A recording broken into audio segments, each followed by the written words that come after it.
ಇನ್ನು gas cylinder ಸಮಸ್ಯೆಯನ್ನು ಬಗೆಹರಿಸಿ ಅಂತ ಹೇಳಿ ಈಗ ಕೇಂದ್ರಕ್ಕೆ ಸಿಎಂ ಸಿದ್ದರಾಮಯ್ಯ ಅವರು ಕೂಡ ಪತ್ರವನ್ನು ಬರೆದಿದ್ದಾರೆ. ಬೆಂಗಳೂರಿನಲ್ಲಿ ವಾಣಿಜ್ಯ ಗ್ಯಾಸ್ ಸಿಲಿಂಡರ್ ಕೊರತೆ ಆಗಿದೆ. ಸೊ ಹಾಗಾಗಿ ಆದಷ್ಟು ಬೇಗ ಈ ಕೊರತೆಯನ್ನು ನೀಗಿಸುವ ನಿಟ್ಟಿನಲ್ಲಿ ಕ್ರಮಗಳಾಗಬೇಕು ಅನ್ನುವಂಥದ್ರ ಬಗ್ಗೆ ಒಂದು ಮನವಿ ಪತ್ರವನ್ನು ಕೂಡ ಈಗ ಸಿಎಂ ಸಿದ್ದರಾಮಯ್ಯ ಅವರು ಬರೆದಿದ್ದಾರೆ. ಬೆಂಗಳೂರಿನಲ್ಲಿ ಲಕ್ಷಾಂತರ ಜನ ಹೋಟೆಲ್ ಅವಲಂಬಿಸಿದ್ದಾರೆ. ಗ್ಯಾಸ್ ಪೂರೈಕೆ ನಿಂತು ಹೋದರೆ ಸೊ ಅವರಿಗೆ ಸಾಕಷ್ಟು ಸಮಸ್ಯೆ ಆಗುತ್ತೆ. ಈಗಾಗಲೇ ಕೆಲವೊಂದಷ್ಟು ಹೋಟೆಲ್ಗಳು ಬಂದ್ ಮಾಡ್ತಾ ಇವೆ. ಯಾಕೆ ಅಂದರೆ ನಮಗೆ ಗ್ಯಾಸೇ ಪೂರೈಕೆ ಆಗ್ತಾ ಇಲ್ಲ, ನಾವು ಇನ್ನು ಹೇಗೆ ಫುಡ್ ತಯಾರಿ ಮಾಡಬೇಕು ಅಂತೇಳಿ. ಸೊ ಹಾಗಾಗಿ ಈಗ ಆಲ್ರೆಡಿ ಕೆಲವೊಂದು ಕಡೆ ನಾವು ಗಮನಿಸಿದ್ರೆ ಯಾವ ಹೋಟೆಲ್ಗಳಲ್ಲಿ ಸ್ಟಾಕ್ ಇದೆಯೋ ಆ ಹೋಟೆಲ್ಗಳಲ್ಲಿ ಮಾತ್ರ ಈಗ ನಿಮಗೆ ಫುಡ್ ಸಿಗ್ತಾ ಇದೆ. ಅದನ್ನು ಹೊರತುಪಡಿಸಿದ್ರೆ ಬೆಂಗಳೂರಿನಲ್ಲಿ ಕೆಲವೊಂದಷ್ಟು ಹೋಟೆಲ್ಗಳು ಈಗಾಗಲೇ ಬಂದ್ ಮಾಡ್ತಾ ಇವೆ. ಸೊ ಹೀಗೆ ಇದೇನಾದರೂ ಮುಂದುವರೆದ್ರೆ ವಿದ್ಯಾರ್ಥಿಗಳಿಗೆ, ಕೆಲವೊಂದಷ್ಟು ಜನ ಕಾರ್ಮಿಕರಿಗೆ, ಕೆಲಸಗಾರರಿಗೆ, ಇವ್ರಿಗೆಲ್ರಿಗೂ ಕೂಡ ದೊಡ್ಡ ಹೊಡೆತ ಬಿದ್ದಂತಾಗುತ್ತೆ, ದೊಡ್ಡ ಸಮಸ್ಯೆ ಆಗುತ್ತೆ. ಇನ್ನು ಮದುವೆ ಮಂಟಪಗಳಿವೆ, ಅಲ್ಲಿಗೆ ಗ್ಯಾಸ್ ಪೂರೈಕೆ ಆಗಬೇಕು. ಹಾಸ್ಟೆಲ್ಗಳಿವೆ, ಅಲ್ಲಿಗೂ ಕೂಡ ಗ್ಯಾಸ್ ಪೂರೈಕೆಗಳಾಗಬೇಕು. ಅದ್ರ ಜೊತೆಗೆ ಆಟೋ, ತುಂಬಾ ಗ್ಯಾಸ್ ಅವಲಂಬಿತ ಆಟೋಗಳಿವೆ. ಸೊ ಇವು ಕೂಡ ಎಲ್ಲವೂ ನಿಲ್ಲಬೇಕಾಗತ್ತೆ. ಸೊ ಹಾಗಾಗಿ ದಯವಿಟ್ಟು ಇದ್ರ ಬಗ್ಗೆ ಕ್ರಮ ಕೈಗೊಳ್ಳಿ ಅನ್ನುವಂಥದ್ರ ಬಗ್ಗೆ ಸಿಎಂ ಸಿದ್ದರಾಮಯ್ಯ ಅವರು ಕೂಡ ಈಗ ಪತ್ರವನ್ನು ಬರೆದಿದ್ದಾರೆ. ಇನ್ನು ಪೆಟ್ರೋಲಿಯಂ ಕ್ಷೇತ್ರದಲ್ಲಿ ಭಾರತದ ಆತ್ಮನಿರ್ಭರ್ ಇಲ್ಲ. ದೆಹಲಿಯಲ್ಲಿ ಕೇಂದ್ರ ಸಚಿವೆ ಶೋಭಾ ಕರಂದ್ಲಾಜೆ ಈ ಮಾತನ್ನು ಹೇಳಿದ್ದಾರೆ.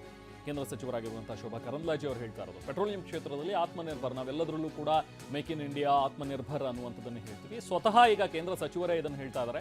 80% 90% ಇಂಧನ ಮಧ್ಯಪ್ರಾಚ್ಯದಿಂದ ನಮಗೆ ಬರಬೇಕು.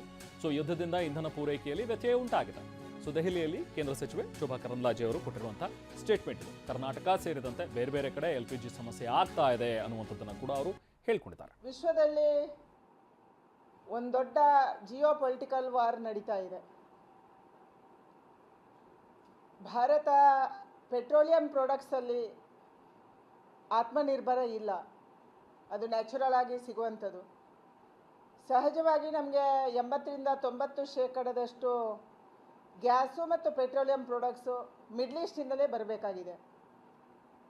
ಇವತ್ತು ಅದೇ ಜಾಗದಲ್ಲಿ ಯುದ್ಧ ನಡೀತಾ ಇರುವಂಥ ಕಾರಣಕ್ಕಾಗಿ ಸಹಜವಾಗಿ ಎಲ್ಲ ದೇಶಗಳಿಗೆ ಕೂಡ ಪೆಟ್ರೋಲಿಯಂ ಪ್ರಾಡಕ್ಟ್ಸಿನ ಕೊರತೆ ಉಂಟಾಗ್ತಾ ಇದೆ. ಸಾಗಾಣಿಕೆ ಕಡಿಮೆ ಆಗ್ತಾ ಇದೆ. ಈ ಕಾರಣಕ್ಕಾಗಿ ಇವತ್ತು ನಮ್ಮ ಬಂದರುಗಳಿಗೆ ಯಾವ ಪೆಟ್ರೋಲಿಯಂ ಪ್ರಾಡಕ್ಟ್ಸ್ ಬರ್ತಾ ಇತ್ತು ಅದು ಕಡಿಮೆ ಆಗಿದೆ. ನಮ್ಮೆಲ್ಲರಿಗೆ ಕೂಡ ಪ್ರಪಂಚದಲ್ಲಿ ನಡೀತಾ ಇರುವಂಥ ವಿದ್ಯಮಾನಗಳು ಅರಿವಿದೆ.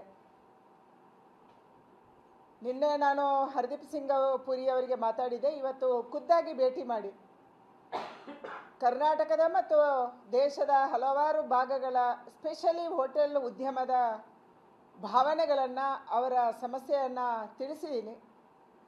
ಹಾಗೆಯೇ ಪೆಟ್ರೋಲಿಯಂ ಮಂತ್ರಿಗಳು 3 ಜನರ ಒಂದು ಇಡಿಗಳ ಕಮಿಟಿಯನ್ನು ಕೂಡ ಅವರು ಮಾಡಿದ್ದಾರೆ. ಸ್ಪೆಷಲಿ ಕಮರ್ಷಿಯಲ್ ಸಪ್ಲೈ ಚೈನನ್ನು ನೋಡ್ಕೊಳ್ಳೋದಕ್ಕಾಗಿ ಅವರೊಂದು ಕಮಿಟಿಯನ್ನು ಕೂಡ ಮಾಡಿದ್ದಾರೆ. ಈ ವಿಚಾರವನ್ನು ನನ್ನ ಹತ್ರ ಇವತ್ತು ಮಾತಾಡಿದರು. ಅದಕ್ಕಾಗಿ ಯಾರು ಕೂಡ ನಾವು ಪ್ಯಾನಿಕ್ ಆಗಬಾರ್ದು. ಬೆಂಗಳೂರಿನ ಎಲ್ಲ ಹೋಟೆಲ್ ಉದ್ದಿಮೆದಾರರಿಗೆ ವಿನಂತಿ ಮಾಡ್ತೀನಿ, ನಿಮ್ಮ ಸಮಸ್ಯೆಯನ್ನು ಕೂಡ ಬಗೆಹರಿಸೋದಕ್ಕೆ ನಮ್ಮ ಸರ್ಕಾರ ಬದ್ಧ ಇದೆ.